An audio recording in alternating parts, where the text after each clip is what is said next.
when we zoom in on the bug, you're gonna have to look at the thing, so we can figure out if it's in focus again. But I can't see it. Likelihood of me being able to see that is. Nope, we'll figure it out.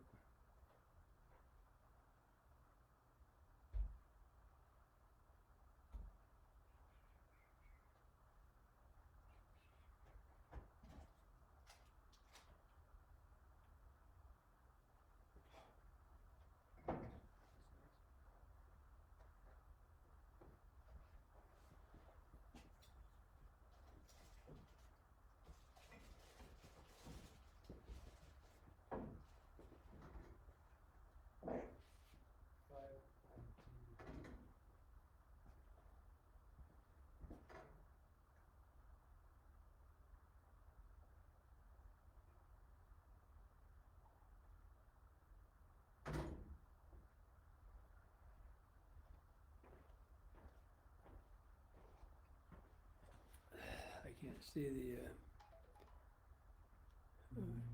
I can see, well, it's way out. I might have a hard time, you might have to look at them anyway.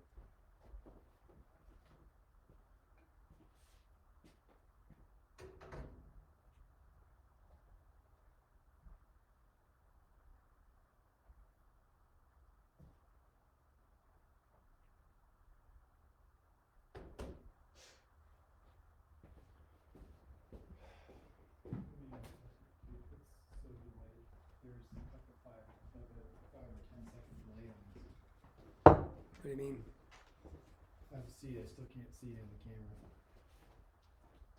Doesn't matter, we can see on the computer.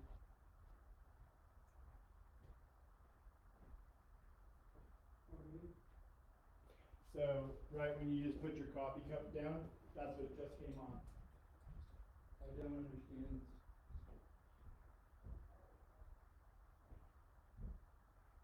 We may just have to go on the computer.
Talk to, who are we talking to?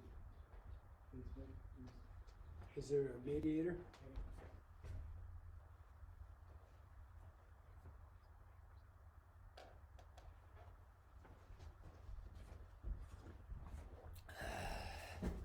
Yep, you're talking just to it. We don't have a moderator or anything? Nope. We just go? We can go when we want to go. Well. Marvelous then.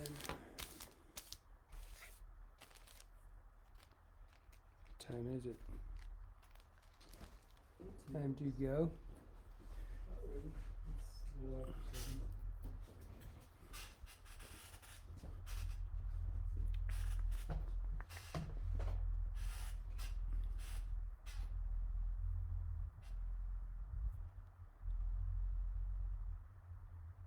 Do.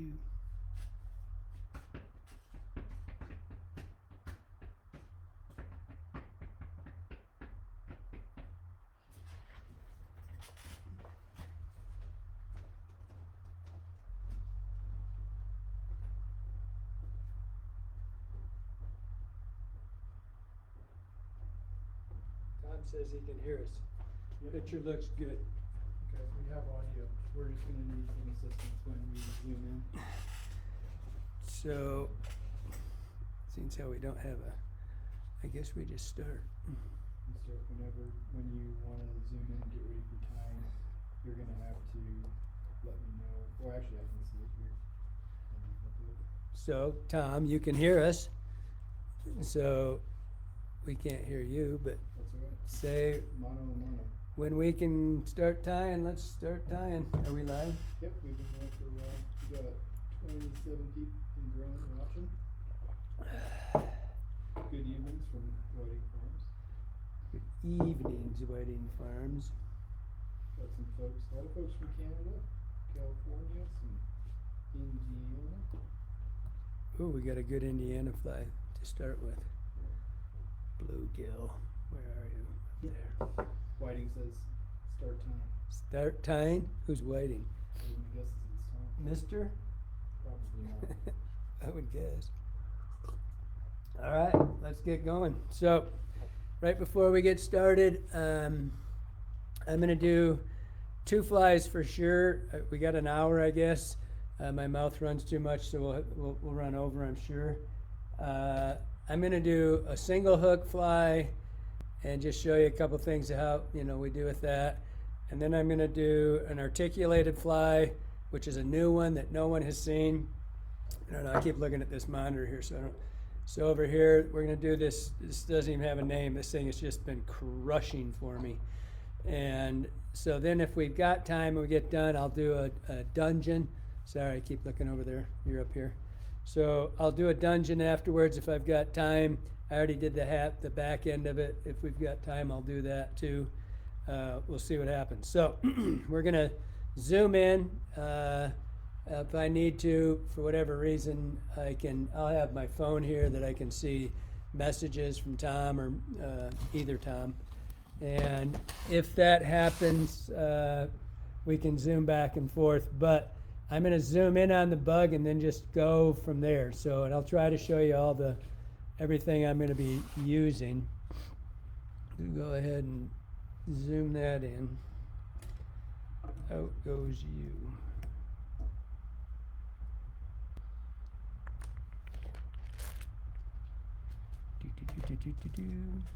Oh, I took your fly out. So, there you go. We're going to start with this thing. Cool. Does that look pretty focused? Looks focused. Everybody out there see that okay? Or we Zoom in a little bit. zoom in a little bit? Yeah, we're getting a little grainy on this. It's going to take us Stay in. worse. Come on back. It's kind of, It's not even close. Oh, we're on that delay thing. there you go. Okay. All right. So, Better? yeah, that's better. So there's a slight delay we're seeing here. This is a belly bumper. I'm going to show you just some stuff. This is a keel style hook. It's an MFC hook. It's a 7052. I'm going to do this on a 1/0. So again, this is for the people. He said there was Indiana people. One of the things, bluegills are probably the single best bass bait there is, and everything eats them though. So this is just kind of a fun little system. What we're going to do. It's a really fast fly, and I've taken the liberty of getting this started. I've got this. I just put 25 turns of 025 lead on there. You don't have to do that. This fly will keel automatically because the weight's down. But because this one's going to be this is a brown trout. And I'm going to do it. I've got I'm working with American saddles here. For those of you who've watched my videos and stuff, I use, I am lost without American saddle. I use tons and tons of it. And so I'm going to this is a pretty basic fly. I'm going to show you the material stuff real quick. I'm going to use some dubbing brush, just some gold dubbing brush. I've never tied this fly before, this particular one we're going to do. And so I'm going to just kind of do it as I go. We're still way out of focus, man. We got it. Hold Come on. on. Nope. We're still talking, so. You need to tell me if it's in focus or not. 'Cause Yeah. I can't see. We have testicle difficulties. We'll be right with you here, folks. We just got to get this dialed up. I can't see that well, so I can't tell you. Looks focused to me, but That should be good. if you can't see that, somebody chime in, but we'll work on it as we go. So this fly is, like I said, it's really basic. We use a dubbing brush. If you want to make your own, that's fine too. It's got this unique head style that, this started with the TNAs back, TNA bunkers back in the 90s. And so it's a stacked Senyo's hair. We're going to use Senyo's laser dub. That's going to be, we're going to blend that ourselves. We're going to have a little bit of bucktail. I'm going to blend 2 colors because it's a brown trout fly, and it's going to be a baby brown trout. And brown trout love yellow. I like yellow in all my flies. And then we'll have the feather sets, which is, I am a total junkie for this. I do a ton of my own flies this way. This is a married feather. I've got, they're both American saddles, and it's a barred. You can use the fresh. This is a freshwater, the one on the back, freshwater saddle. You use that, and then a light olive. I use light olive and I use tan to bar over these, and sometimes I'll put 3 different colors in here. But as you can see, really translucent, really gives a really cool look. You don't need to put the jungle cock. I just had some old jungle cock I'm going to burn up on these things. And what I do with these is I use tear mender. I love this stuff. I use tear mender. I set this on a piece of foam rubber, whatever you've got. You set your feather down, you dab a little down the rachis, the stem, put your feather over top of it, just kind of dab it on there.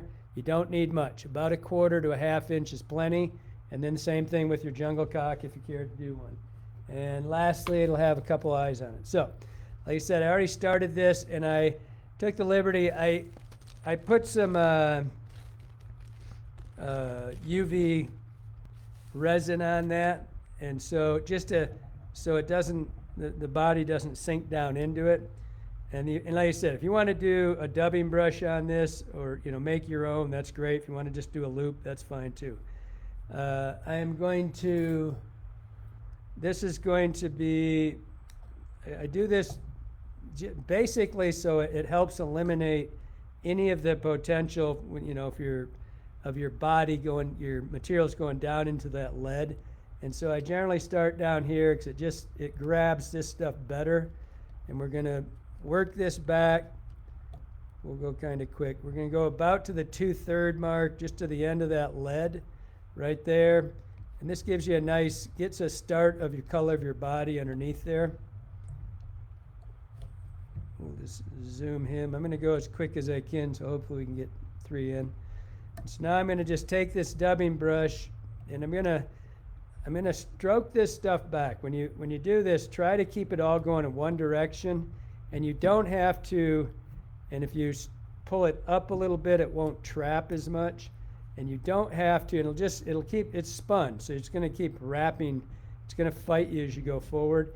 You don't have to be right on top of itself. You can accelerate and have a pretty good gap, like 1/8 of an inch, or even, man, you could probably even get away with 1/4, because you can see it's going to pick out. It's all going to lay over itself. Just keep laying it back.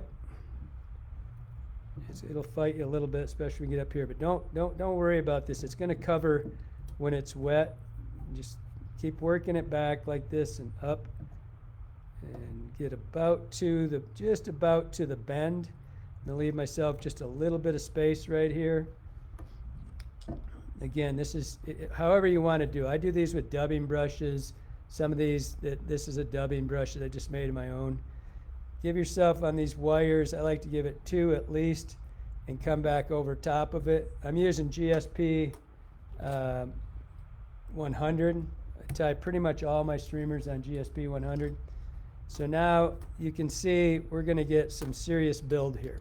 But that's all going to, when it gets wet, it's all going to lay back, and it'll have a nice goldy silhouette. So now I'm going to do, and again, this is a very quick fly.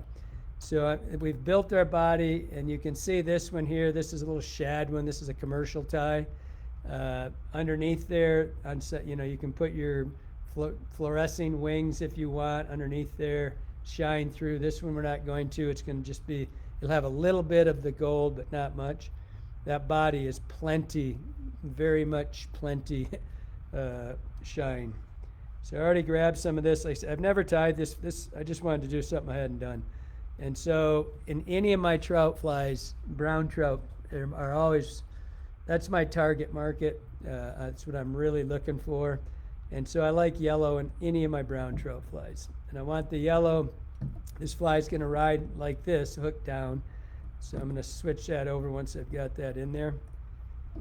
And now I'm going to come in here and I'm going to just kind of blend these two. It's just two different pieces of bucktail. I'm not really looking for anything in particular, just a little bit of blend. I'm going to cut this. When you cut your hair, especially on non-compressible hair, cut it at a long, about a 45-degree angle. So your highest compression, when I put this on, my highest compression is going to be down at the bottom. It's not, if you cut it backwards, you only get 1-2 wraps on that hair, and it'll fall off on you. So we're just going to, and this, what you'll notice is there's virtually no build. When you do it this way, we can come forward, we can trap every one of those hairs and just go right back. We're kind of just building something. It's kind of an underbody. Most of it gets covered up. It ends up being down here right at the hook or just below the hook here. And you can see I got virtually no build. And then I'm going to take just a hint of purpley blue shimmer fringe. I put this in a lot of, this should be basically gone when it's inside there. It'll be virtually gone. And by the way, and I was gonna, there are a million of these things out now, right? This is shimmer fringe, this is ice wing. Ice wing is shimmer fringe, it's just been stranded out and melted together. So it's the same thing, right? Same product. There's a bajillion of these different synthetics. When we do this next fly, I'm going to use some Ghost Flash. It's just, there's a million of them out there. This is just one of the first ones, and I got kind of used to it. It doesn't really matter. It's kind of this one in particular is going to be pretty much gone. When we go to that new fly, it's 100% this stuff. So I'm going to put this, and it's the whole thing about this is it's going to kind of be hidden underneath the wings. But if you've ever looked at a par brown trout, or an adult for that matter, there's a hue of blue. There's always on an adult, there's a blue dot on their cheeks. And this is just going to be, it's going to be buried underneath this whole thing. So we've got our wing in here. Now I put in this little blue. The yellow is what's going to show mostly. And then I'm going to take this set of wings, and like I said, this is a bluegill I did. I matched a couple. This bluegill's got same thing. It's almost all my streamers have, and some places have a American saddle in them.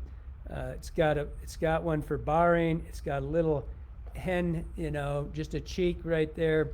It's really fun. It's a fun way. You can do this with a bunch of flies. And then this one, and then it pretty much is going to get buried, all this beautiful feather I'm going to put in here. And then I'm going to have a head. This is going to have 2 eyes. I just think it's pretty hard to beat the sexiness of a jungle cock in these feathers. So we're going to set this, and I've got 3 feathers. I doubt you can see that, but I've got 3 feathers layered together, each one on top of the other, and I use tear mender on all of them. I can tell you I've been using that tear mender stuff for about 1,000,000 years. I've never had a feather come undone.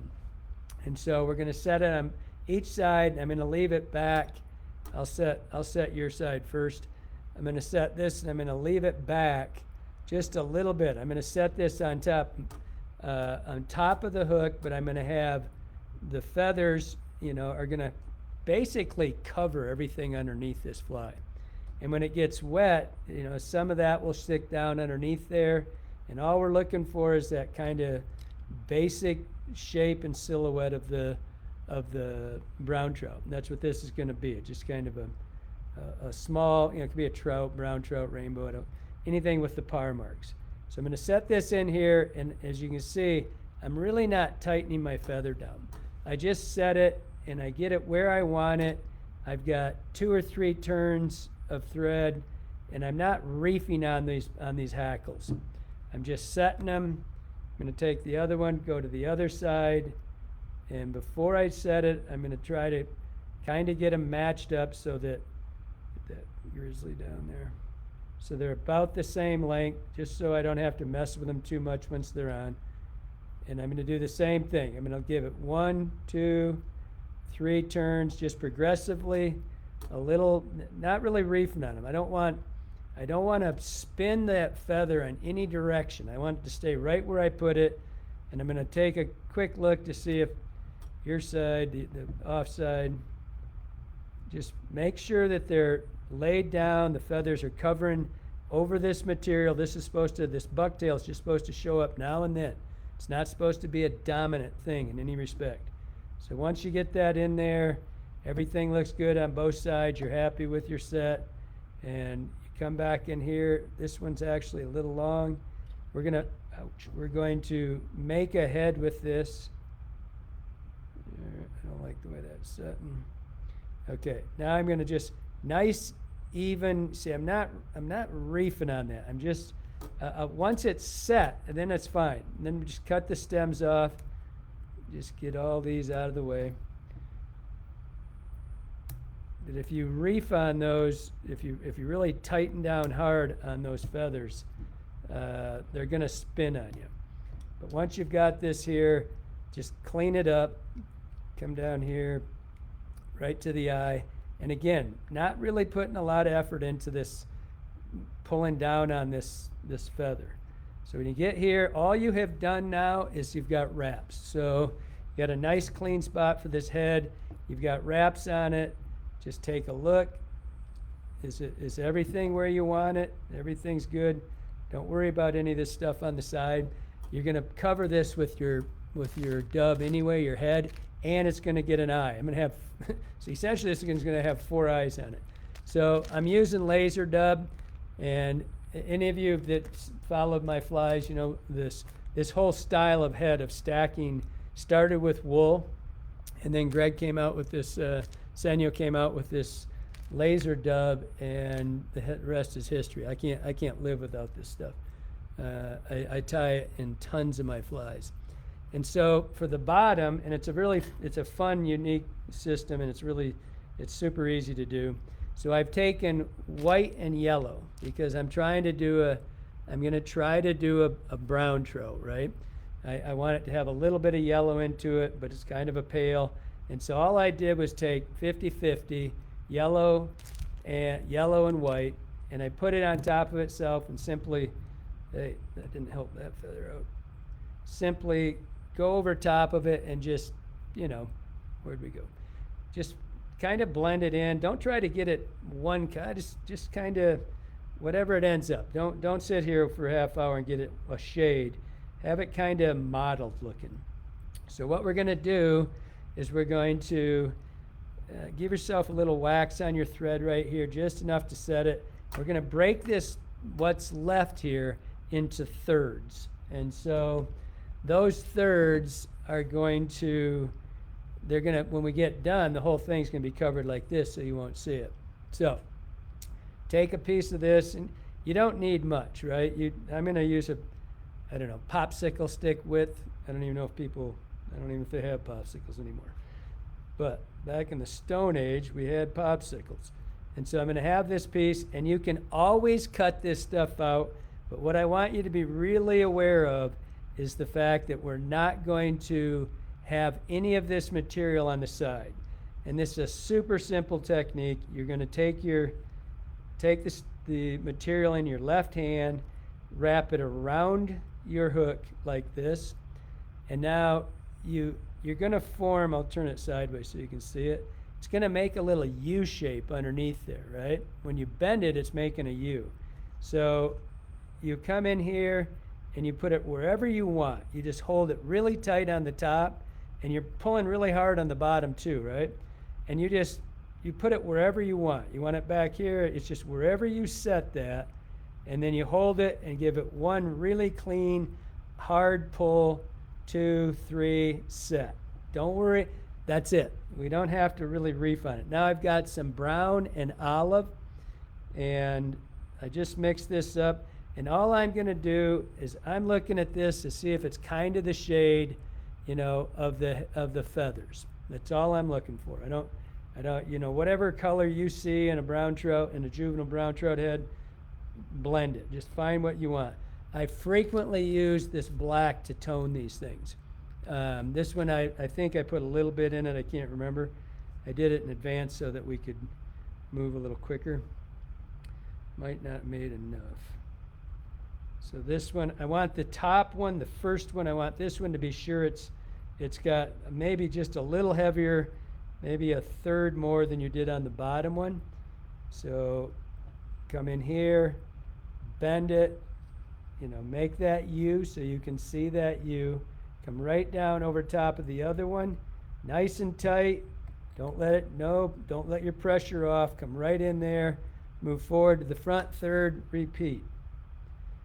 It's a super fast fly if you're just tying up for yourself and just moving. Man, this fly, and this thing flat hunts. It's been a killer for me. So now I'm up the front third, same thing. I've got the bend. I pull it 1, 2, nice and tight, and you can see. I got to get on your side and make sure you can see the hook, right? It's still there. I'm a little light on this, what I got left over in olive, so I'll just blend a little bit up. I had this here. I'm going to just blend this. That's just, I had the brown. I'm going to take about a third, 1/3, 2/3 on the dark colors, and just kind of blend it in there. And just whatever, it doesn't take much. So right there, I've got a pretty good gob of that. I don't want to have a giant spot, but it really wouldn't matter because their heads are kind of modeled anyway. All right, so we're still up on top. Everything's groovy. Sideways, straight down over top. Ooh, first time I've ever broke my thread in my life. GSP 100. That's reefing on it. Little wax. Pull that off if you've ever broke your thread, which you may never have. Just pull it off here.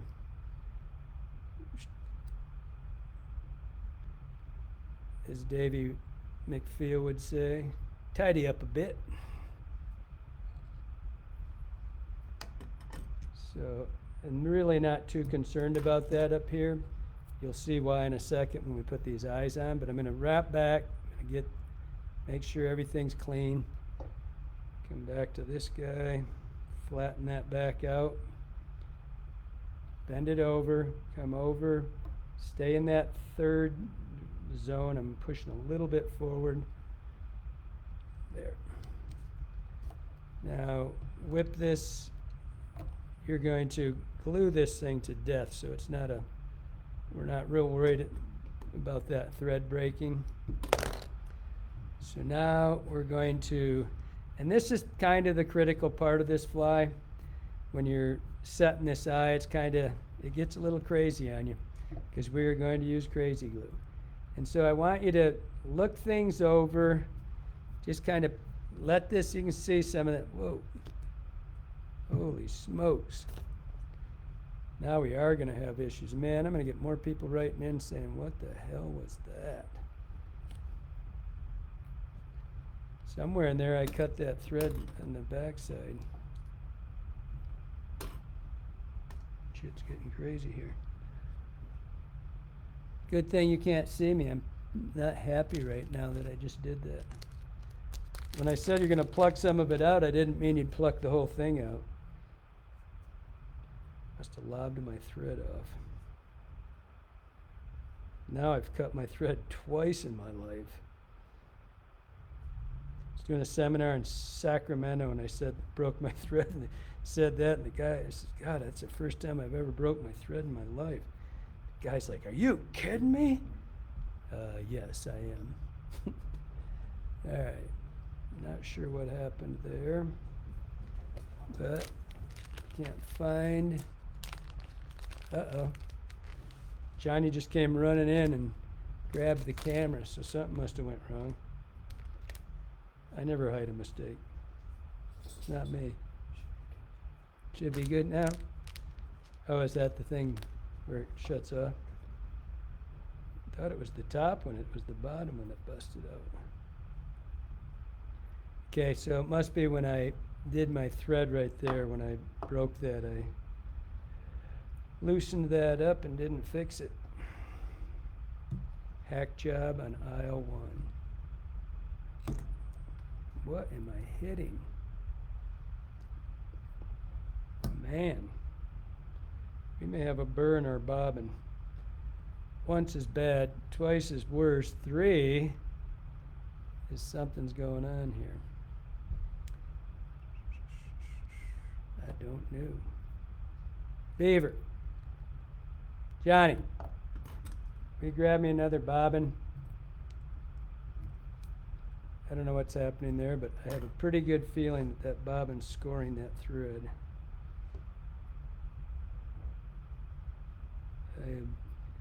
This part I can assure you I've never done 3 times, so we'll be a little more ginger on this one.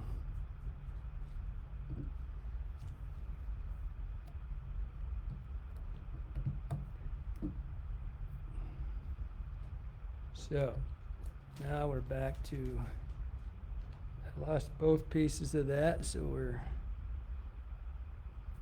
I broke that thread 3 times, Johnny. I might need a new one. So there, we'll get this on here. I'm not even sure it needed one, but all right. Now we're back to kind of where we started before the whole world fell apart on me. So, like I was saying, I want you to make sure, not even sure if that wasn't there. I want you to make sure that it's nice pulled out. I want you to grab both pieces on the sides, just like that. And I want you to see that there's no, you can see that the thread is showing. Because the way we glue these eyes on, I use super glue on these, and the way we do that, it's kind of important that you're going to glue, it's going to go through the hook and not get caught up in the material, because that's when things go bad. So I'm going to take these and put them on my hand. Thank you. Is that 100? Look at that. Johnny got me a new bobbin. What'd I do with that other one? She's gone. All right, I've got these on my hand right here. And so a lot of these eyes have got an adhesive on them. If you put them on your pants and just get some of that sticky off of there, they still will stick to your hand, but get some of that stick, that adhesive. I don't know why they have to put that on there, but so now we're going to take the crazy glue. Now we've checked again. We're going to check. This is why I wasn't worried about the thread, being broke or any of that, because when we get done here, we're going to have a pretty big or pretty good amount of glue on this thread. So what I'm going to do is I'm going to take this. I flatten it out. You can see it's just a mohawk, right? Just totally upside down. I'm going to go to the back side of the hook, and again, it's your last chance. Make sure that you can see your thread on both sides. It's nice and flat. Take a drop, just put 1 drop right in the middle. The key to working with super glue is if you're using an 8mm eye, don't put more than 6 millimeters worth of glue on. So give it a drop on, I usually do 1 drop, just kind of about 4 millimeters worth of glue. I let it set, I let 2 of them. Take your eye, and it's really, if you put your pupils or your eyes on your hand like this, right, where'd it go? Right, there it is. So if you do that, you can see your pupil set, right? So I'm going to come in here and I'm going to set that eye dead center, give it just enough pressure that, doesn't move. Flip around. It just takes a second, 2 or 3 seconds and holding it. Now we're going to come to the back side. We're going to do the same thing. I'm going to do 1 drop, and don't don't make a big drop. Make one drop and let it migrate through to the other side. Give it a second drop. And again, don't let it build all around this thing. Just make it, it's just a little tiny spot there. And then I'm going to give the third one right on top of that one. Oh, got a little bit on that. If you get it, if it hooks any of that stuff, try to be aware of where it is so it doesn't stick to your finger. And then we're going to take that, we're going to put it right on top of the other one, pupils forward. Somebody wrote in once and told me to lick your fingers so they don't stick, and it seems like a good idea, but it's actually an accelerant to your zaps. Yeah. And so you'll glue yourself. You either did it right or you didn't, right? So you just kind of grab it and just squeeze it. You will literally feel heat going through these eyes, and that's fusing these eyes to themselves. And man, once you do this right, you'll never have one of these come off. So that's fine. It's nice and set. So now we've got this furry little head on this thing. And what I do with mine is I just come straight up. I get it.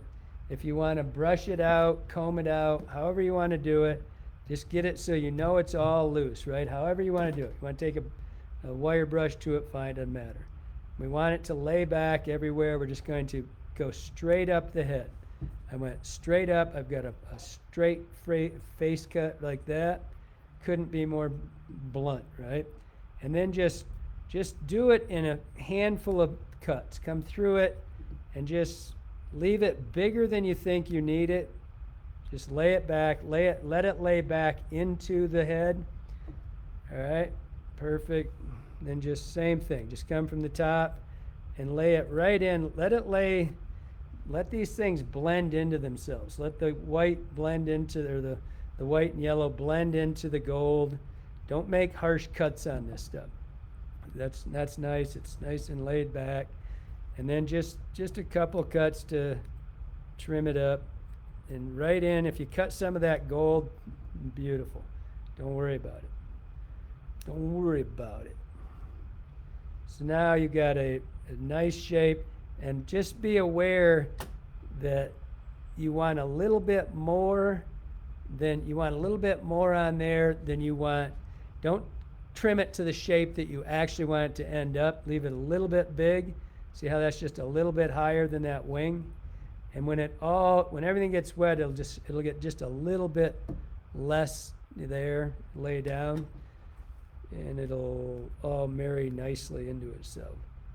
So can't help but keep messing with these things. But anyway, that's just it's a belly bumper is the style of fly. It's a hook I designed. Basically it's a keel hook. So what you want to end up seeing when those things are all laid together, you can see the par marks in there. Super, super easy to do. Super fast fly. Bingo. Done.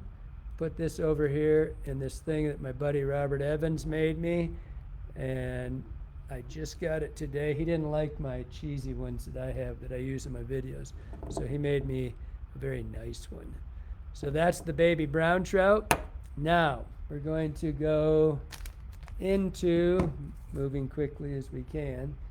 This fly is a fly I did for, actually it was for the Missouri, but it's become a really absolute go-to for me. It's got almost completely synthetic, well, it is completely synthetic other than the tails, but as always, I'm going to have some sort of, I really like to have feathers in my flies. Like I said, I'm a complete junkie for the American saddles. And so this fly has got tail and then synthetic. Everything else is synthetic. My buddy John Stenerson's always giving me crap about this, I used to say I don't put shine in my flies, but after he kicked my butt a couple times with a shiny fly, I did. This fly is going to scale down when it's wet to about that build right there. And this fly in the last year for me has just went crazy.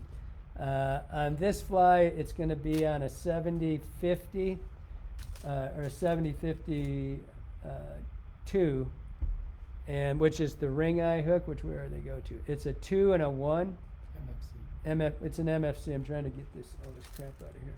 It's an MFC 7052. This is 7050. I grabbed the wrong ones, but I already have these in here. So I'm going to start on the back hook.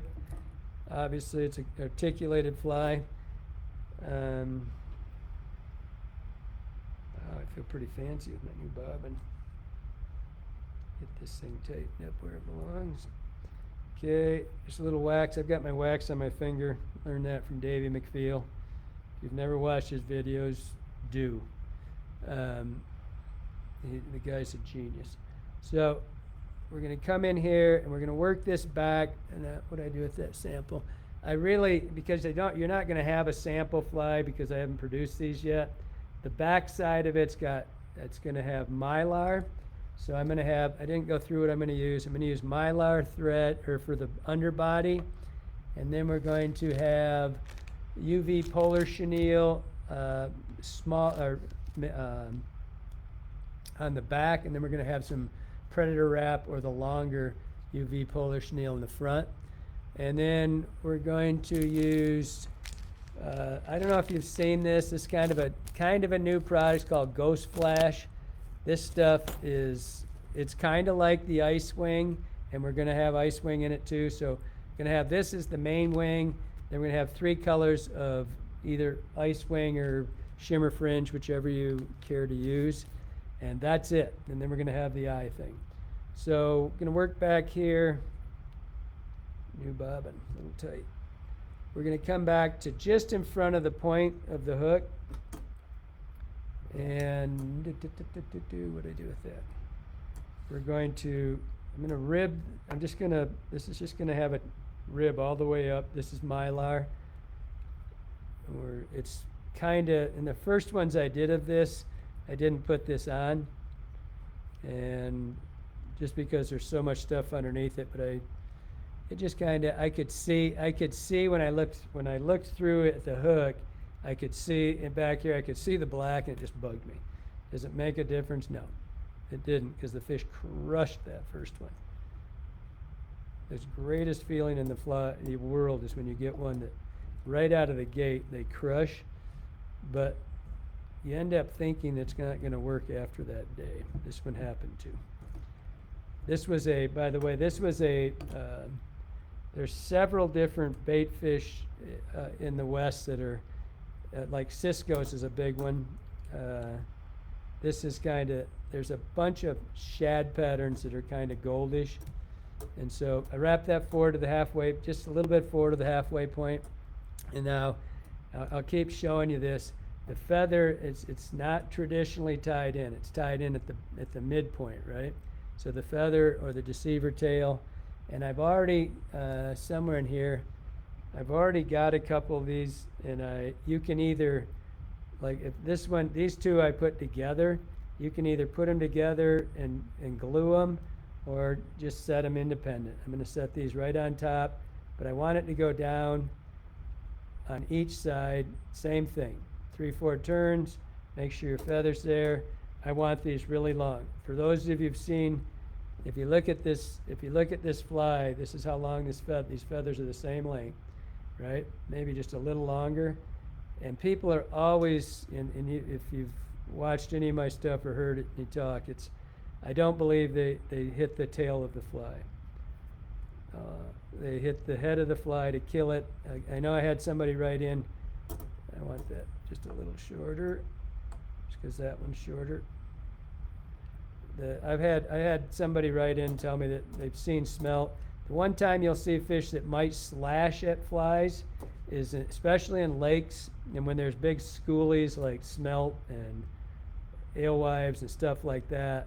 But what the fish is doing when they hit the rear end of a fly, if you think about it, there's no way for that fish to eat that fly from the hind end. If they hit it in the ass, nothing happens. They're going in and they'll slash at minnows, but they're trying to hit them to stun them and come back and eat them. And so when you're fishing in a river, those are attacks, and they go up and they try to stun that thing by killing it. They try to hit it right in the head. And so that's one of the reasons I like having an eye on my fly. I truly think it's a target zone. So I've got these on both sides. They're laying back over top of the hook, and I worked back there. Again, not using tight wraps until I'm done. Just take a look. Everything's where you want it. I'm gonna have to actually put on glasses I can see with. Whoa, look at that. I can see. So I'm gonna just work forward, just cover these stems up, take it up just shy of where we're gonna do the head. And then I'm gonna take some of this UV polar chenille. It's not gonna take much of this. I like to trim the ends of these off and just try to tie in, not all the stuff if I can help it. And I'm going to tie it in just shy of the head so I got room to, I don't like things to fall off my flies, says the guy who broke his thread 3 times. So tied that in, forward, then back.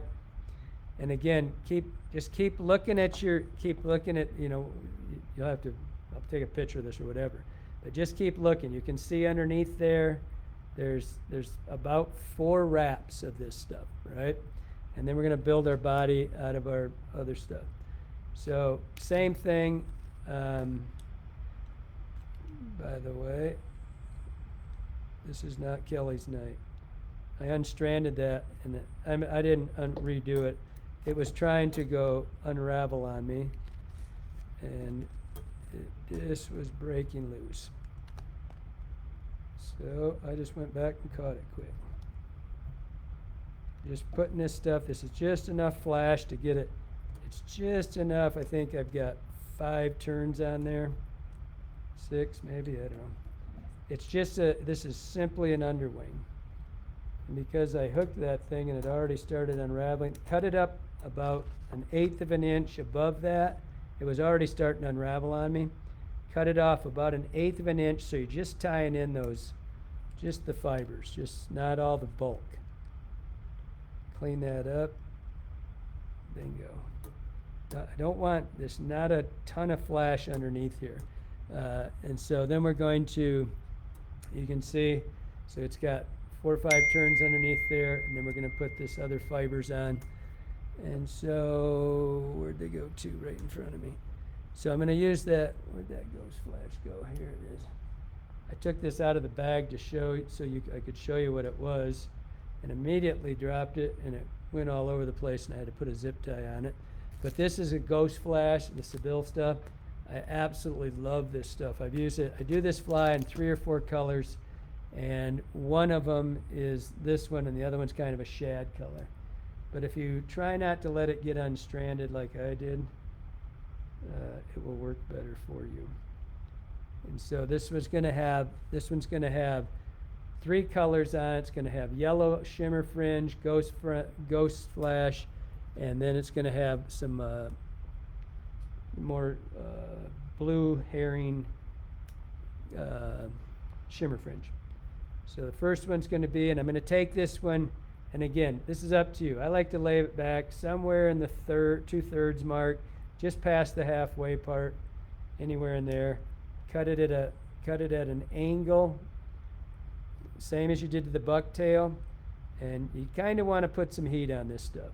You want it to, it's really slippery. You don't want it to get loose, because you're gonna, this stuff, no matter what synthetic I use, it ends up, I always keep a little nylon comb in the boat with me, just in case, you know, my hair's messed up, and in case these things do what they do. And this stuff always gets just wrapped in itself, and you got to go in and comb it out after. I mean, you get a fish and it's wrapped up in it, it's gonna, it'll need some combing. So I'm breaking these out, trying to get about what I want. I'm going to cut it anyway. I'm going to trim it when I get it on the wing or set. So I'm just cutting those at 45 each one. Spin your thread to the right and it'll lay back, and it won't fight you like mine was fighting me. Just spin it clockwise, and it'll, when you do that, especially when you're using small stuff, if you do that, that thread will lay back against your hand. It'll come back and it won't fight you forward. So now I'm going to just long cut that like this. Just don't make a sharp cut anywhere. Just have that kind of long. Now I'm going to take a little bit of this blueback herring, and I'm going to come in here and I'm going to get mostly the dark stuff. It's a really, really fine stripe I'm looking for. And if you wet it, it'll lay down to nothing. You can kind of see it a little better. So it's just going to have that little tiny amount there. And then, I don't see my white. Now I need a little ghost flash underneath there, which I don't know what I did with it. Somewhere. Stay tuned.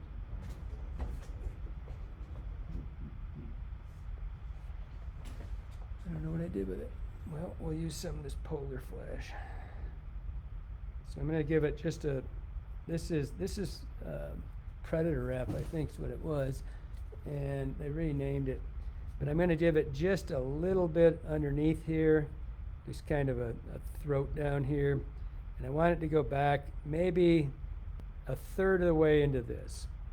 I used some clear pearl on that other one, on the other ones, but improvise. Okay. Now we'll clean this up. This is going to get pretty well hidden. Now we'll take that 2.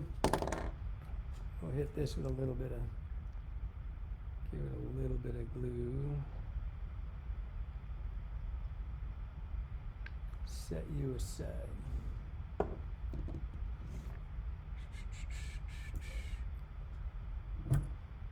Set him aside. You'll see it's really sparse. There's not much to this tail. Now we'll go to the 2.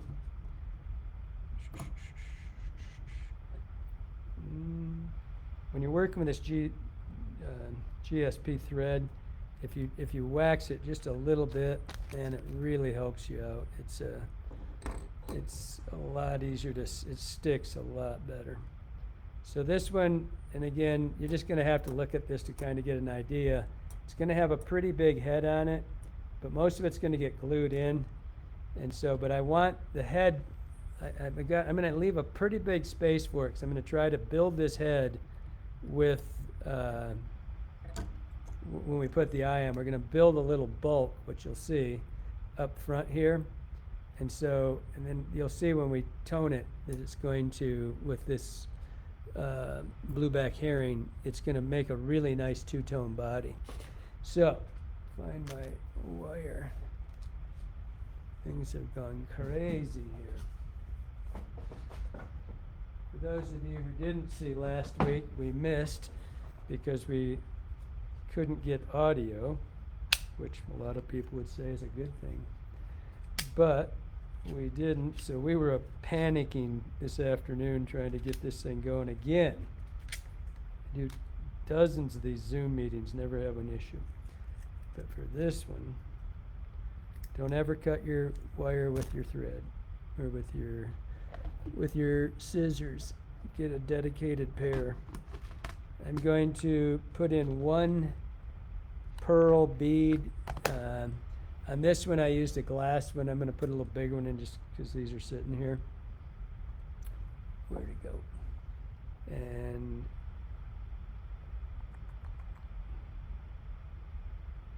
nice and long. That's the beauty of these 7052s. For those of you who don't know, on these streamer hooks, this is my hook that I designed with them. And the idea was with Montana Fly was that when the old days when we would put these together, the hook would be like this, right?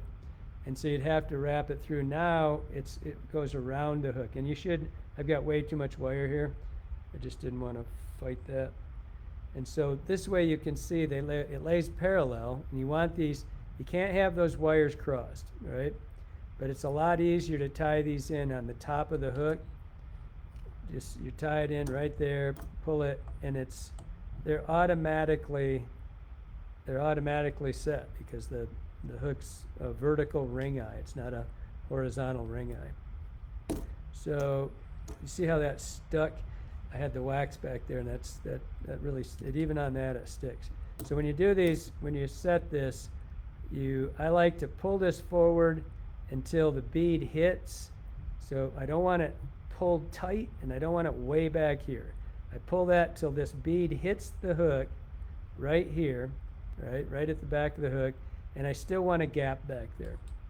And then once that's set, I'm going to come back to the gouge, the barb of the hook. We're going to work this forward quickly. And then I take one on each side of it, and I run them backwards through it. I just kind of, one from one direction, one from the other. Come back here. And then wrap right to the eye. Right tight to the eye. Pull it back. Set it on the top, away from you.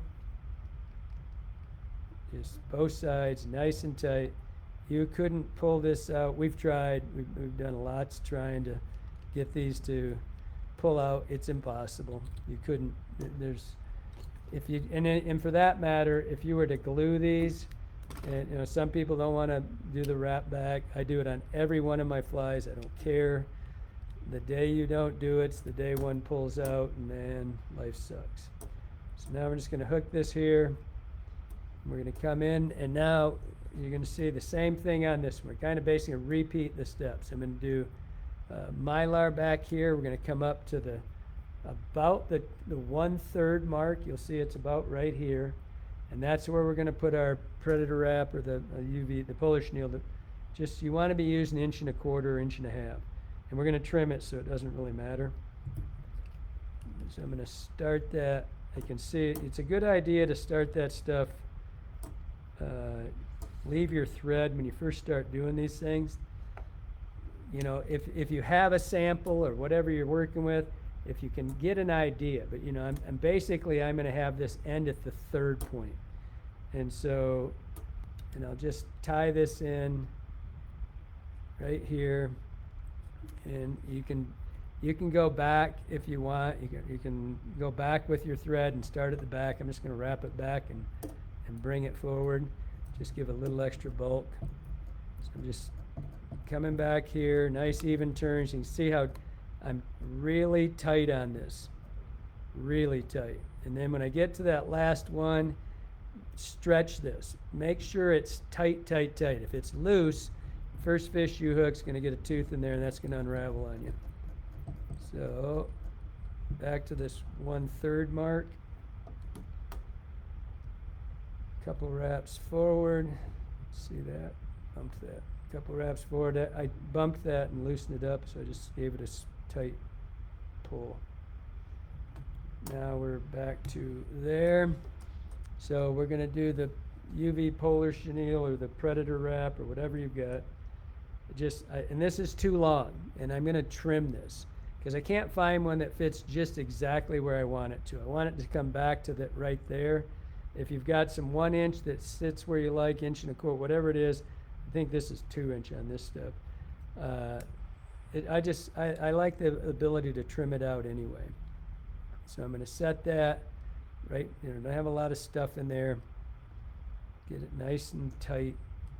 Nicely trimmed out or pulled tight. We're gonna end up with maybe, I don't know, 5 turns, maybe not. We're gonna be right here. It doesn't take, you can see it when I pull this one up, you can see not much body. It's just, and this one I tend to, the more you put on, I tend to, less is more with any synthetic. When I first started doing these, I tended to put too much stuff on trying to make it look like bucktail. And when I did that, it just gets caught in itself. And so less is more. So I've got 1 complete turn, and I'm coming in here. You could cut this right now in advance if you want to. 2, 3, 4. All I'm doing is I'm looking at my build, 4, 5. I'm looking at, yep, that's, hey, Johnny. Pause. John. Technical difficulties. Hopefully you're back.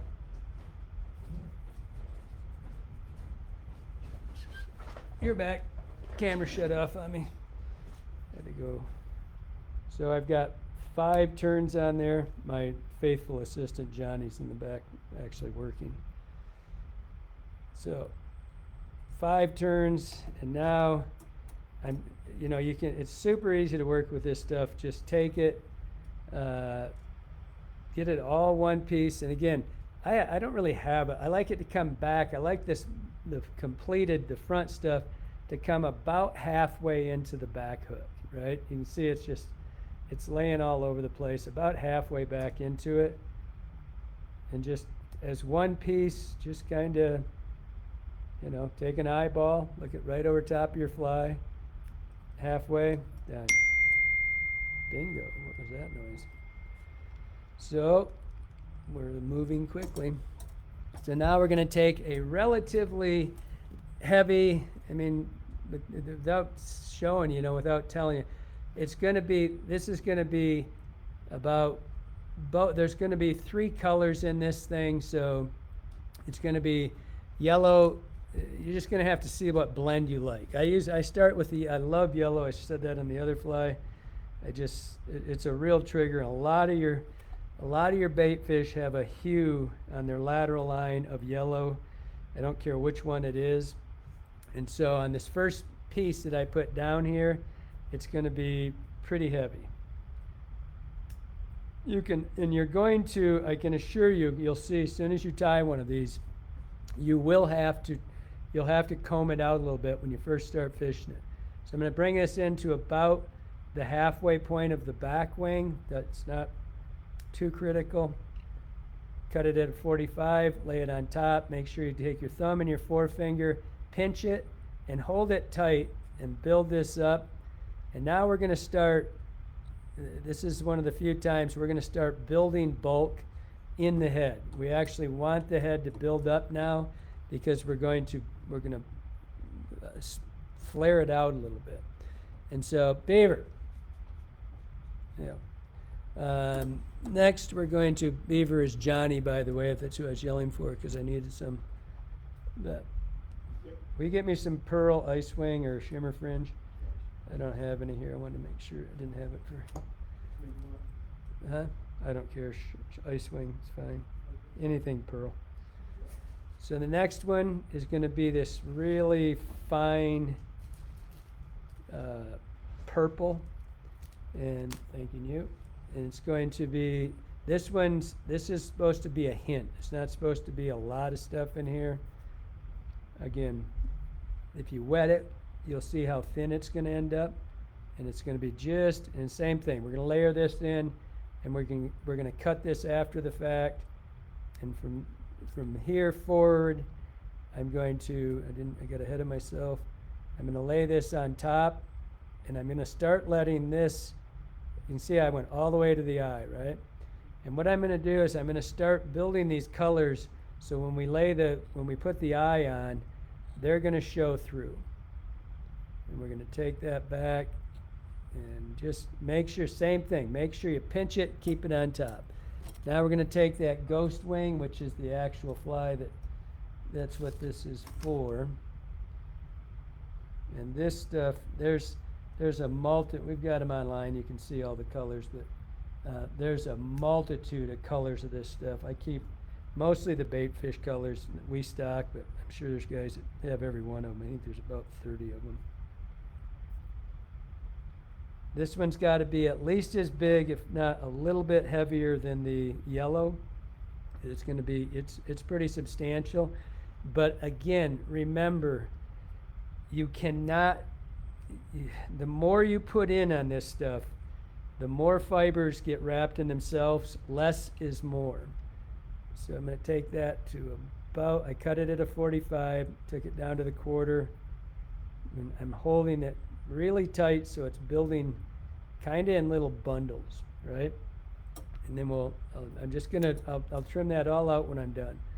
And so there's the last one, and now I'm going to take some of the dark herring shimmer fringe. It goes right over top.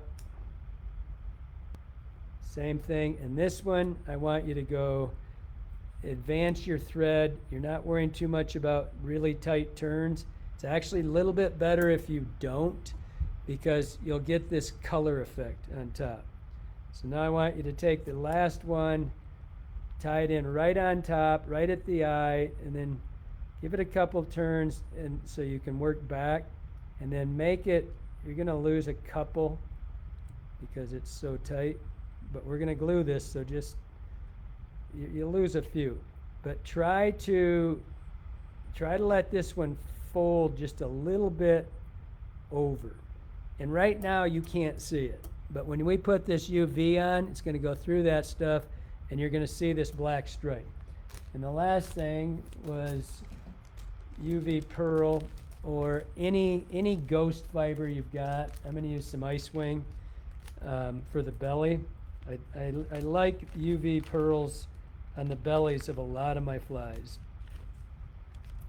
And this one really doesn't have to be much. It's just, all I want's the hue of that pearl. And I'm not going to take it as long as the other stuff. I just put a few. Don't like the way that's sitting. I'm going to use the fringe the same as the other one. I probably have 20 bags of this underneath in my drawer there. Come to me. Just a little bit of pearl. This is easier to work with. Comes off nicely. Gonna come down here, and this is just, I'm probably 2/3 as long as the rest of the stuff. And again, just let it fold over just a little bit. I'm in the middle point.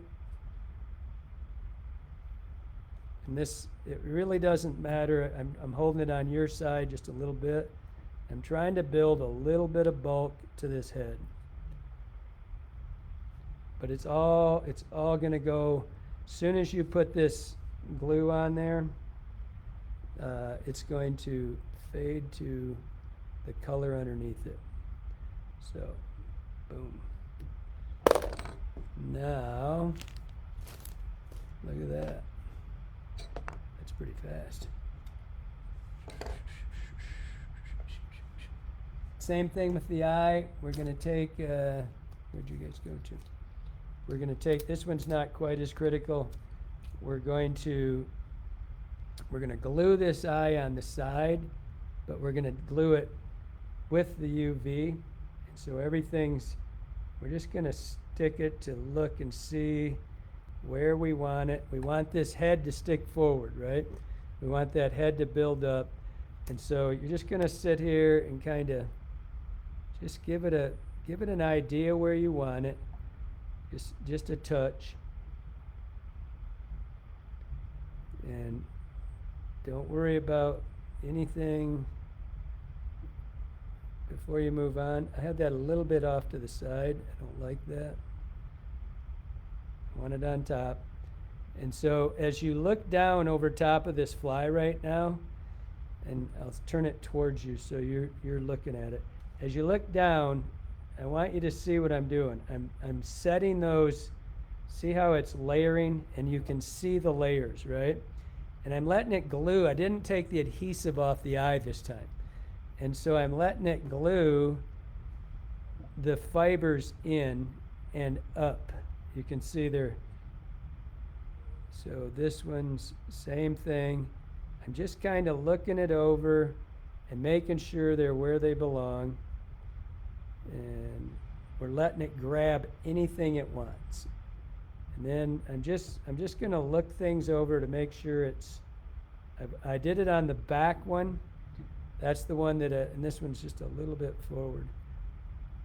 And so what we're going to do, this thing is fighting me. Come here.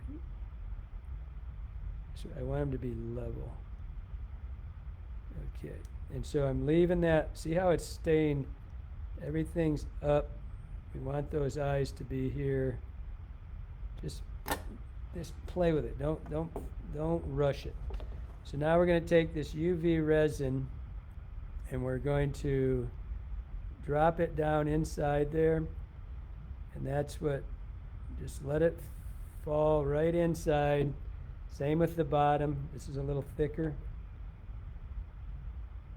Don't worry about doing the rest of it yet. We're just going to, what I want you to do is I want you to get things where they belong. And I want you to lift this, I want you to lift the feathers, or the fibers, I mean, up. So you can see right now that they're up in the air. Don't pull them tight. Hold them up in the air just like that. And then hit it with the light. And so what that'll do is it'll build a hump to this fly. Just flex it to where you think that's right. And then you'll be able to mess with it in a second. So once you've got that where it's nice, and you'll see that it's building those things, it's building the layers, right? And they're not gonna compress on themselves. And now we can go in, and before you do that, if you've got any psychos down here that are kind of hanging around, get those guys gone. Now we can build a little bit of bulk to this, and you'll see this when we start putting this glue on and letting it saturate into that. You'll start seeing that color of the thread of the body underneath the thread. You'll see it starting to go.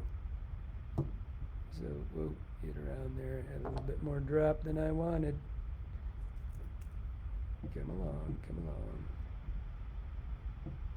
Get off of there. Okay. The beauty of this stuff. I'm quite certain the thing that's wrong with Johnny is he huffed too much of this stuff. For those of you that know Johnny. So, there. And we'll do one more little just to get it moved up here. But I'm not going to finish this off. I usually put 3 or 4 coats to try to build that all up, especially right at the top of the head. Bingo. This fly doesn't have a name, so whatever you end up calling it is what you end up calling it. This is the one that's had its head all the way finished. So I like to fill these eyes. I like to make sure they're filled right between them and done. Good? And so last thing you got to do is come in here and make sure you don't have any of that stuff on your hand and just finish that off in a long point like this. This fly has absolutely been my top fly in the last year. You'll really dig it. So, Tom, do we have time to finish a dungeon? Do you want to do one more? Whoa, come back to me. Sure he does. He says he doesn't care. He's not saying anything. So, that one here. We got another one on. We'll try to do a dungeon. I did a dungeon. I did one. I'm going to show you how I do mine. For those of you that are checking out already, thanks for watching. We're going to do a dungeon without the eyes. This is how I do a lot of my own flies. I have already done the tail piece. So when I do my own, I don't have, Tom says sure. When I do my own dungeons, I don't, there's commercial versions and there's, generally your own. And I brought the commercial one out too, the way I do my own. And so I do basically 3 sizes. And this is going to be, well, I do 4 because I do the Menage, the big ones, but the triples. But on the doubles, the ones I fish mostly are a 2/1 hook, the 2/0 in the front. And this is going to be here. It's got a 1 back hook. And what I've done on this fly, before we get through it, I tie in my marabou first, and then I put 8 or 10 strands of flashabou. Then I always stack 2 stacks on top of my tail. I never do, on any fly, I always do a single and a second one on top, and I always bury the flash. Then we're going to use holographic ice dub right here for the body. wire. If you want to use red, if you want to use silver. Then we're going to use the rubber legs.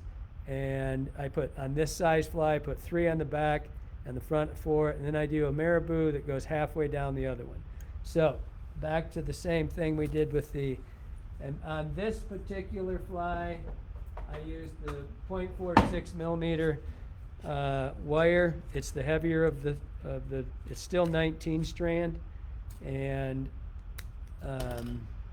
by the way, old scissors, those are the ones you cut your wire with. I'm switching. So I'm going to use same thing as we did before on the last one. I'm going to use the 7052 on the back because it's a ring eye. And first I'm going to start my thread. Stuff's going crazy here. One thing about those synthetics, those really fine ones, especially the Ghost Flash, man, you see it's in my wax on my finger. I mean, it's everywhere. So with this one, it doesn't really matter where you start your thread. I like to start it. I have my wire in my mouth, so I'm blurring. I like to start my thread no matter what, but you're going to end up covering it about where you want your head to start. It just gives you a point of reference, but again, you're going to bury this one completely with all the stuff we're going to put in. So we're going to take this wire, and I use the heavier wire on these bigger flies. It doesn't tend to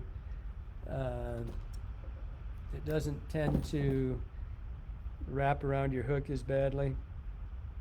Had some glue in that eye. Come here. And the last one I cut way too long, and this one I cut right at the edge.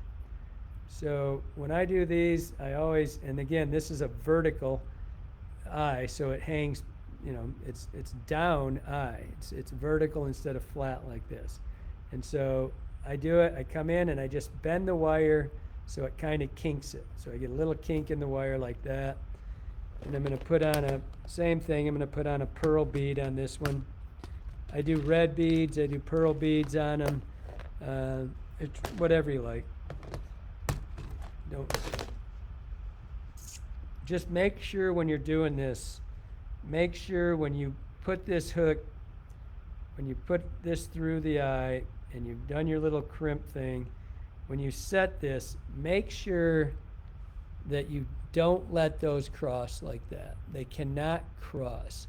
You just make them sit flat, and with this bigger wire you can see it really easy. Just make sure that they don't cross. And these are 3D beads, by the way. They're hairline beads. And I used to use the little ones. I think Strolis, or I don't know who it was, started using these bigger ones, or Mikey Schmidt. Somebody started using these bigger ones, and I really didn't like it in the beginning. I didn't think it looked as good. But the more I looked at it, the more I said, I kind of do, and it's a hell of a lot easier. 2 of these beads is the same size as two large killer glass caddis beads, and so it's the same size, so it's actually a lot more efficient, and they never break. I've never had one of these break, and I have had the other ones break. And so same thing, I'm going to bump this to where the bead hits the hook, and I still have about a bead's width behind it. That gives me the perfect amount of movement out of the fly. Okay, so I took that off, and you see immediately I took that I took my straw off of there, and so to show you the fly, it was getting caught up in everything. Just take just a regular straw, cut it lengthwise, and then just wrap it over this like that. I know a lot of guys have a lot of ways of doing it. Bramer uses the little hooks and little clip things, but he plays with dolls. What? I didn't say that. It's just this one works better for me. I was at a show once, and I saw this old dude wrap lead wire around it, but it was in California, and I had to tell him that it's a carcinogen. So same thing here. We're going to come forward, and I'm not going to, generally speaking, if I was putting the lead eyes on, but on my big ones, I've seldom put eyes on them, and so I'm running a sinking line, and I just like I don't know. I like the effect of just the head there and nothing I'm not worrying about it sinking. I just get a lot of movement out of it. So I'm going to do the same thing. I'm going to weave those through. Come forward right tight to the eye. Pull one over. Wrap it back. Move forward. Pull the other one over. And man, reef on these things. Make sure that that thing is leaving you plenty, look inside there. Make sure, you'll see if you don't do it right, you'll end up with one that isn't pulled tight and you won't be able to get your tippet through. That's not funny. Okay. Now, I'm going to take this is small silver wire. I'm going to tie that in. I'm going to, right here. Now I'm going to get cognizant of where I want my head. All right, I want a pretty broad head on this. I want a fat, I'm going to put in my first material right here, and you're always thinking tapers. So where I cut that wire off, I'm going to come back here and I'm going to wrap it back, and I'll keep that right on the sides. And everything's about a taper, right? So I've got them folded. You can see there's this side, and it's just building a taper for yourself.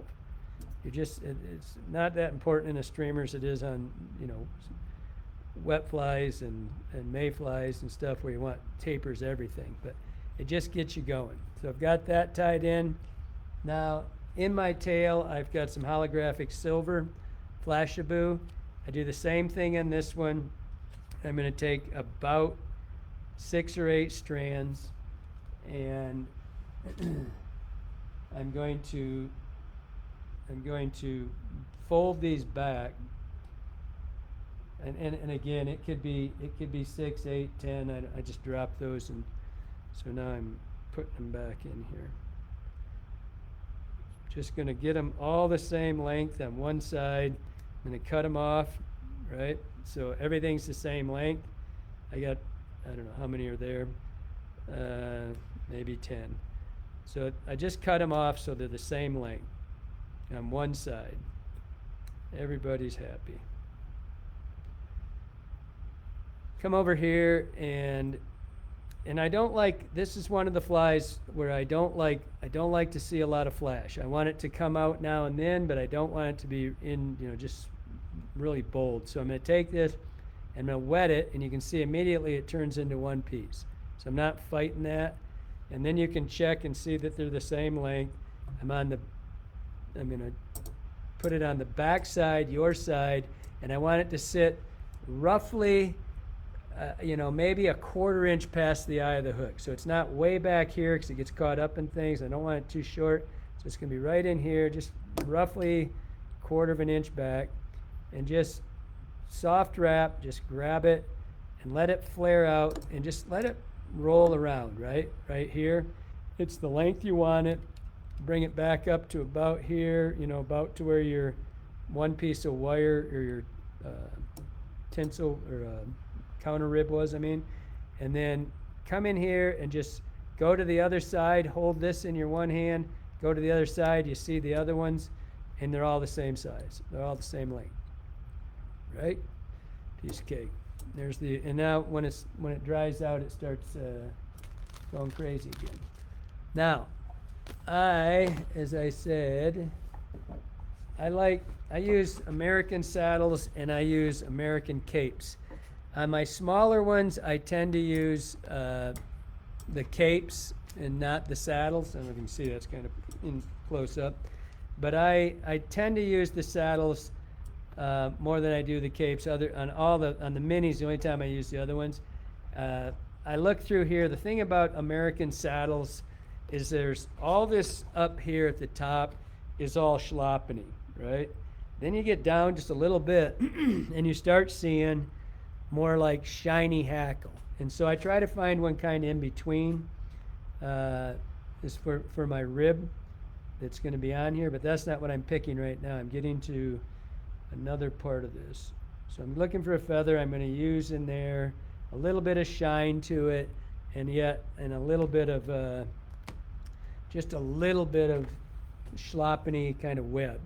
And then what I'm going to do is I want to cover for this skirt. So I'm going to come in here And I always leave just a little bit of this web when I tie in my first turn, but all this stuff I pull off one side, and it's going to make a perfect cover. I don't like that to show up a lot, so I take that webby part and I just take it on one side, just like that, just enough so it goes over onto, into the other marabou. And then you come to this side and you do the same thing. You just grab it, pull it, and you get two covers. If you got woolly bugger marabou, that's fine too. And then this side over here is going to get a cover also. And just pinch wrap it, set it, just let it roll. Just grab it and let it just kind of manipulate with your fingers. Make sure you can see it from both sides. Our wire's in.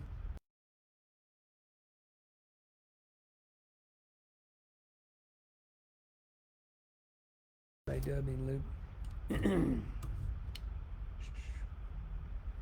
And this was and I'm gonna use UV silver on this, and it doesn't need much of a body because of the size of the head. Now we're gonna move up here and try to remember where 1/3 point, or whatever it is you're gonna use for your head. And then I'm gonna make my dubbing loops. If you've watched any of my videos, I'm a dubbing loop. I'm never, all my wet flies, I even do my dry flies with dubbing loops, and a lot of them, just because I can get really cool bodies. But it's super simple to work with. I'm using the rising dubbing tool. I'm going to take this stuff, I'm going to build a little bit of a taper in advance. It's going to be a little bit square at the bottom, and then a little bit pointy in the front. We aren't going to need much. I've got a lot in there because I want it to be picky, but you're not going to build a long body. It's not very long at all, maybe an inch and a quarter.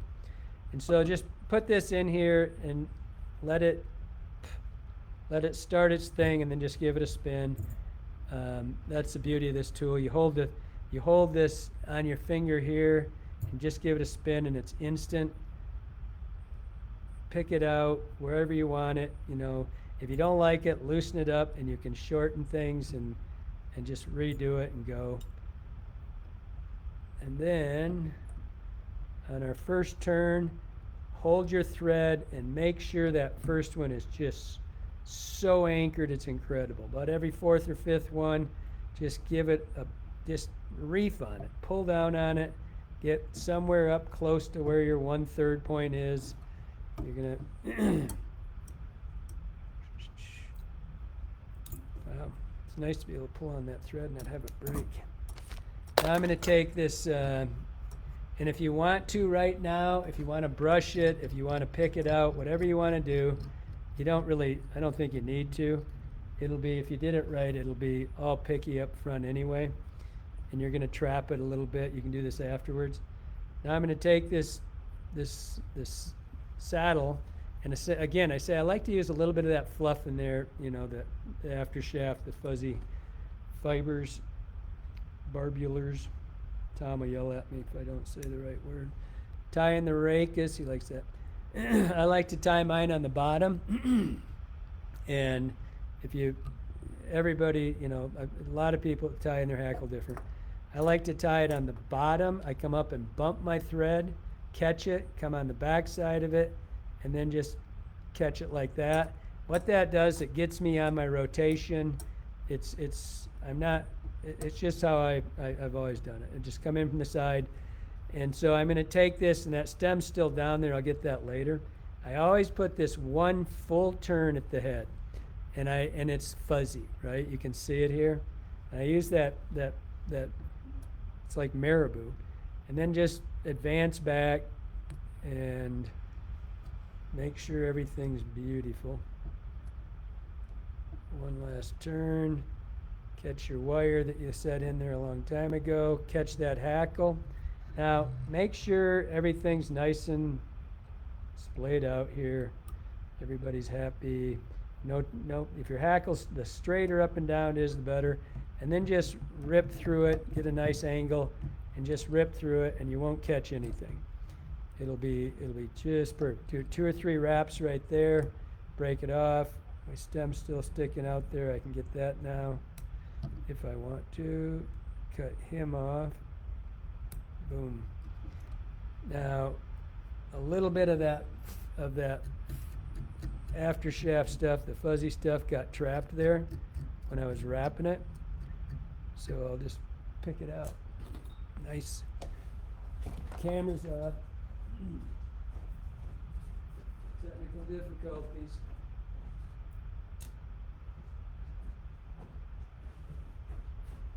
Again, my assistant wasn't there to turn the camera back on. So now we're going to just catch that. Too late. I already did it. That's twice you've missed. So I'm going to lay that stuff back right here. Don't like that getting caught in there. Okay, so we're getting a nice fuzzy body there. Lay him back. Now we're going to take, I already had those sitting here. There they are. I said I did 3 on the back. I do 4 in the front on this one. Rubber legs. I'm sure it doesn't matter how you do that. But I'm going to use white with black striped ones. 4 of them. I like to leave them together.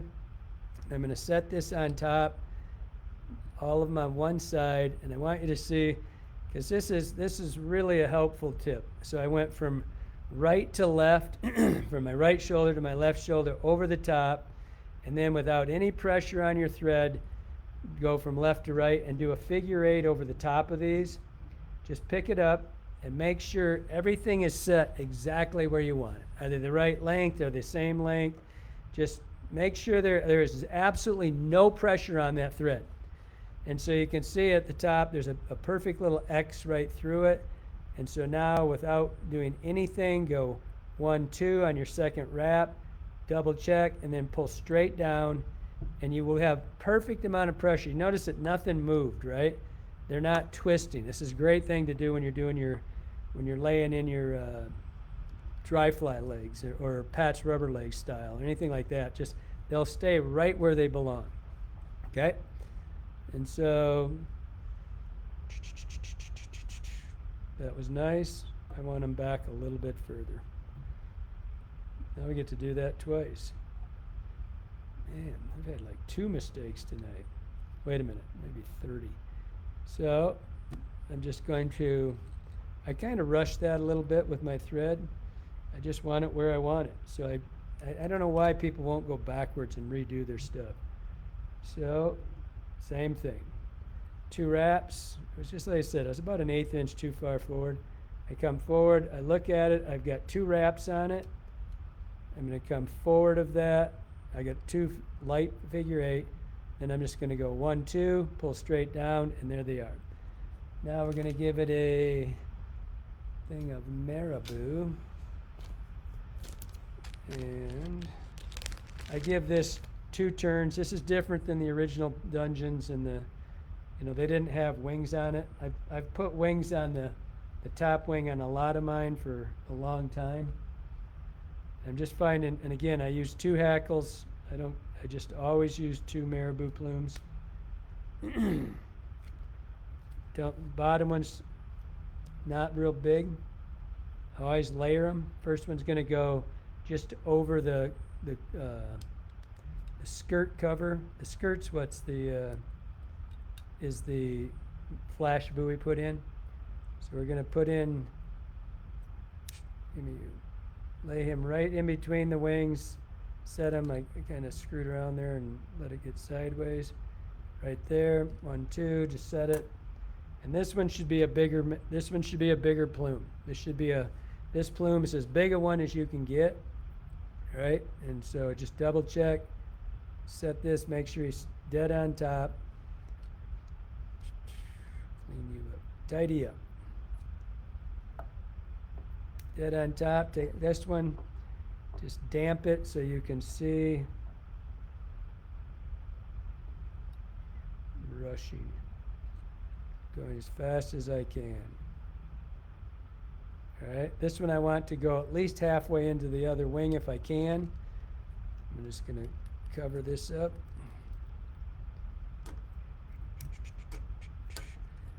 Snag another straw before we clean everything up.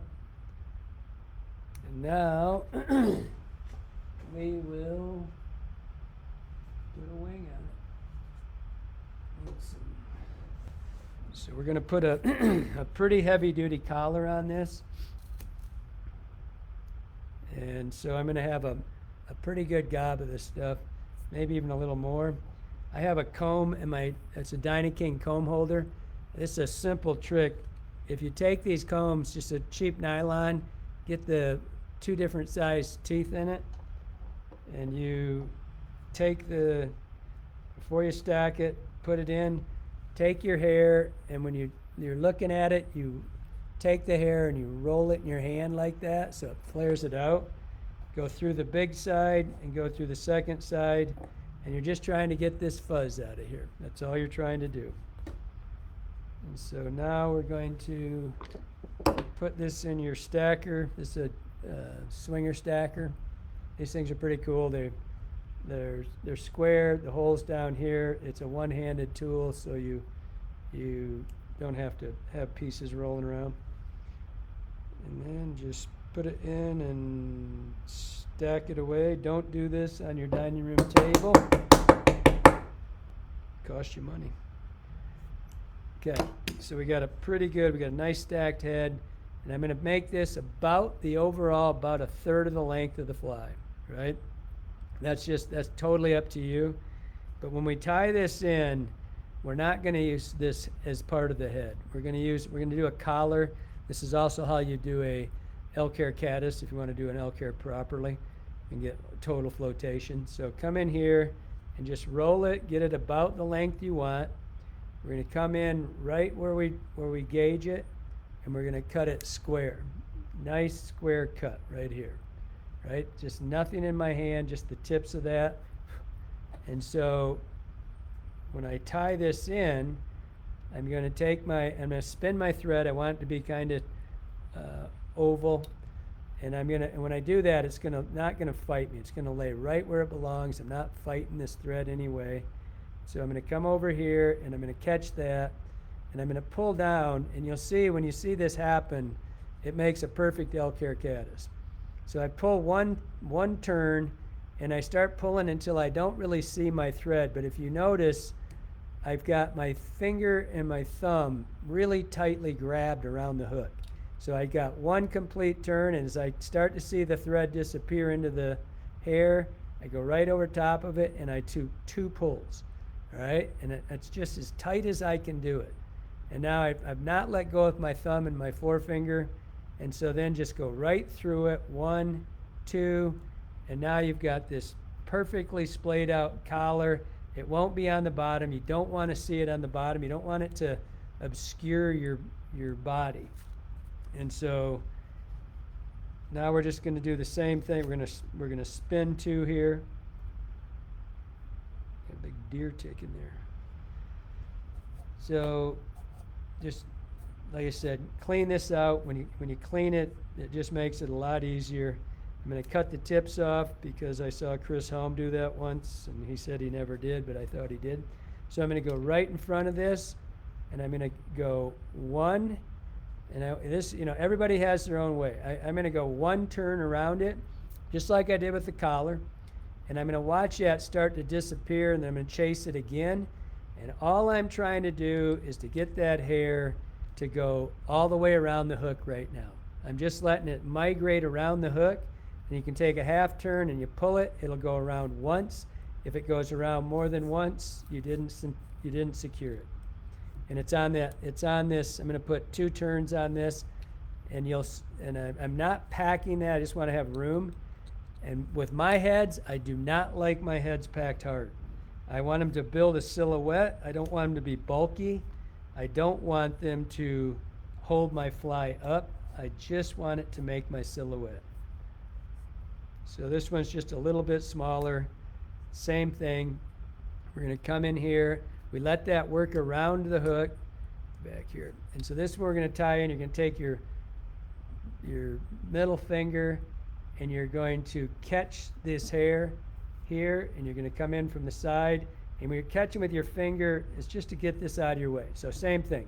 Pull down once, twice, let it migrate around the hook. We're just letting it try to get in the center. We're trying to get the gob of hair in the center, and then you pull, it'll go around once, and it'll be beautiful.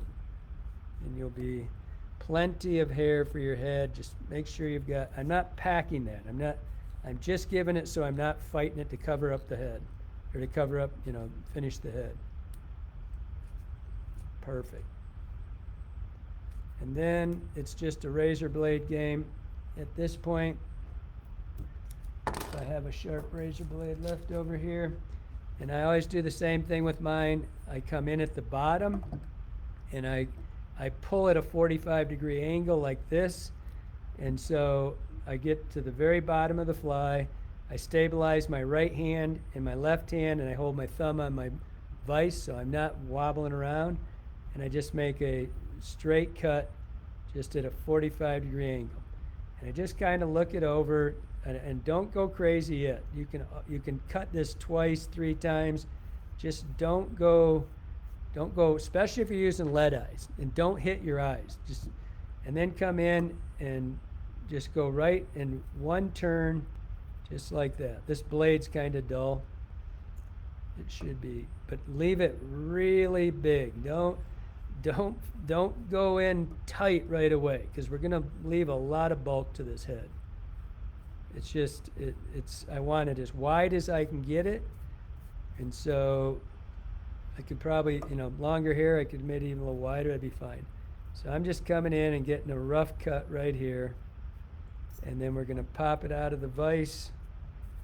We're gonna look down over top of it, come from the back, and again, don't go crazy right now. We want a big, broad head. We're gonna trim that up when we get closer.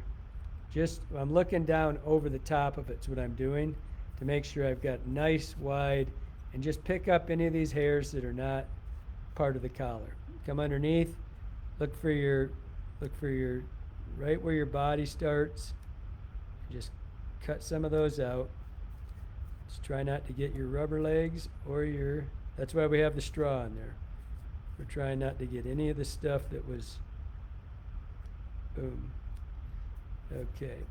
And so now we can look from the bottom, and I just kind of round the head off just a little bit, but I'm doing it from the bottom because I can see the eye of the hook, and I can see how wide it is, and I'm trying to keep it really broad.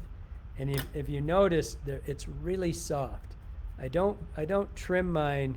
You'll see your commercial flies. They want them to look really. They want them to look really, really tight, right? Because they sell better that way.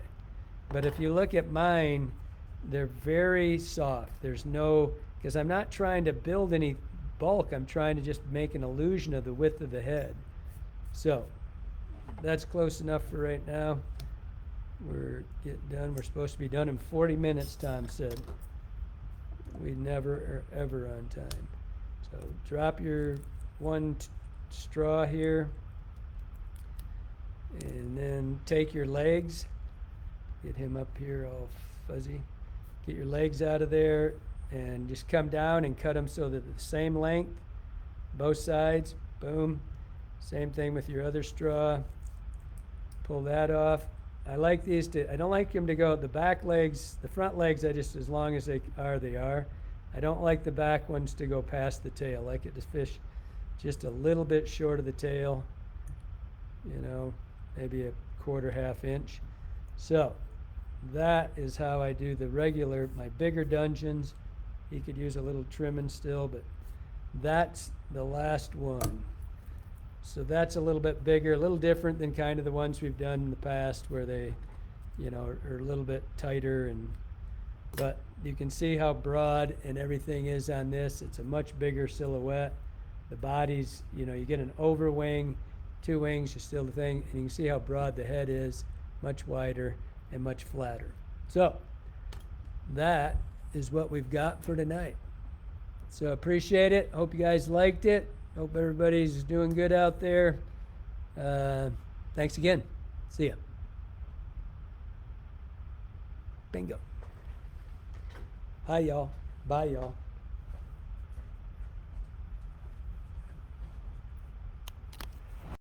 Are you there still, Tom? Well, battery is going dead. Whose? Mine or yours? Unplugged it. Oh, our battery's going dead, it says, Johnny. Thanks, Tom. Anybody that's still out there? Au revoir.